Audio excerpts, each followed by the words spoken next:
हमारे यहाँ शादी जब होती है तो दूल्हे को भी कहा जाता है, दुल्हन को भी कहा जाता है कि कहीं बाहर घूम फिर कर आएँ, कुछ दिन अकेले गुजारें, किसी अच्छी खूबसूरत जगह पर जाएं। तो हनीमून का लफ्ज़ इस्तेमाल होता है। क्या हनीमून पर जाना चाहिए? अगर शरीयत की पाबंदी मुमकिन हो तो जाने में हर्ज नहीं है। उम्रे पर भी तो जाया जाता है, ये भी सफ़र ही है। हज पर भी जाया जाता है, लेकिन हर जगह शरीयत की पाबंदी ज़रूरी है। तो हनीमून जो है उसमें भी अगर कोई गुनाह वाला मामला नहीं करता, शरीर पर्दे भी बाकी रहते हैं, शरीयत के तमाम तकाजे पूरे होते हैं, तो अब कोई इस तरह हनीमून मनाता है जायज़ तरीके पर, 100% जायज़ तरीके पर, तो उसको भी ज़रा मना तो नहीं किया जाएगा।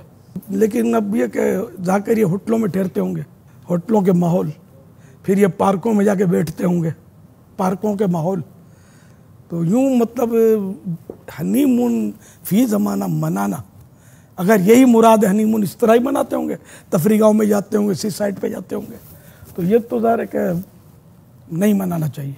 हुज़ूर, एक पॉजिटिव तब्दीली तो हम माहौल में देख रहे हैं कि अब रुझान जो है शादी के बाद हज का अगर सीज़न होता है तो हज की इस तरह तरकीब बनाई जाती है, या उम्रे पर दूल्हा ले जाता है दुल्हन को, तो इसकी पजीराई होनी चाहिए। जी, जो साहिब हैसियत होते होंगे और मजहबी जहन होता होगा तो ये करते होंगे, लेकिन अक्सरियत ये नहीं करती।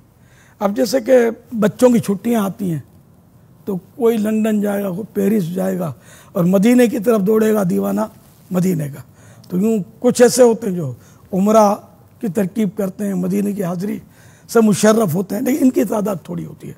ज़्यादातर इधर उधर सैर व तफरी के लिए लोग मुख्तलिफ़ मुल्कों का रुख करते हैं, मुख्तलिफ़ शहरों का करते हैं। अब सर्दियों में कुछ लोग जाते हैं, ये बर्फ़बारियाँ देखते हैं छुट्टियों में, या छुट्टियाँ कर लेते होंगे अपने ही मुल्क में, दूसरे शहरों में जहाँ बर्फ़बारियाँ होती हैं वहाँ पहुँचते ही है। और गर्मियों में भी हमारे बाद शहर ऐसे हैं हमारे मुल्क में कि जो ठंडे होते हैं तो वहाँ का रुख करते हैं।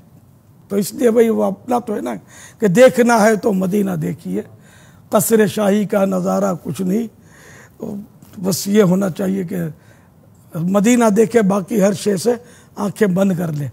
इस पर मुझे एक वाक़या याद आया। मुझे एक आलिम साहब ने बताया था, शायद इनके अपने गांव का वाक़या था। एक काफ़िला हज से आया, तो एक हाजी साहब जो थे इन्होंने आँखों पर पट्टी बांध रखी थी, खोलते नहीं थे, तो लोग समझे कोई आँखों में कुछ दर्द है इनको। जब ये वज़ू के लिए बैठे, नमाज का वक्त आया, तो इन्होंने पट्टी खोल दी और मुँह धोया, फिर बांध ली। अब लोगों को तजस्सुस बड़ा राज किया, तो उसको पूछा कि मसला क्या है कि तुम ये, तो उसने बताया कि मैं दरअसल ऐसे ऐसे नज़ारे करके आया हूँ कि अब मुझे यहाँ की ये अशिया जो हैं, यहाँ के नज़ारे मुझे भाते नहीं हैं, देखने को दिल नहीं करता, इसलिए मैंने पट्टी ही बांध ली है। कि मदीना शरीफ की तो कैफियत ही है ना, जिधर देखिए बाग़ जन्नत खिला है, नज़र में है नक्शो निगारे मदीना। आशिकों का अंदाज़ है, हर एक का अपना अपना अंदाज़ होता है। जो लोग सफ़र करते हैं इस तरह इन इलाकों का, तो होता है कि थोड़ा सा माहौल चेंज होगा, पानी चेंज होगा। अभी निगरानी शूरा भी माशाल्लाह सफ़र पे हैं साउथ अफ्रीका के, आप नहीं गए, आपको भी जाना चाहिए, कुछ हवा तब्दील हो। हदीस पाक है ना, साफिरू तसहू, है ना, सफ़र करो सेहतियाब हो जाओगे, सेहत पाओगे। तो निगरानी शूरा का ये सफ़र कोई पर्सनल या बिजनेस पर्पस पर तो नहीं है, इनका सफ़र तो दावत इस्लामी के दीनी काम के लिए। इस तरह अगर कोई सफ़र करता है या कारोबार के लिए सफ़र करता है तो ये हरज तो नहीं है, दीनी काम के लिए करता है, कार सवाब है। अगर अपने कोई दुनियावी काम के लिए करता है तो कम से कम मुबाह तो है, यानी इसका करना ना करना, सवाब ना गुनाह। बाद सूरतों में ये मुबाह सफ़र को भी सवाब का सफ़र बना सकते हैं अच्छी नीयतों के साथ। तो मुतलकन सफ़र तो मना है ही नहीं।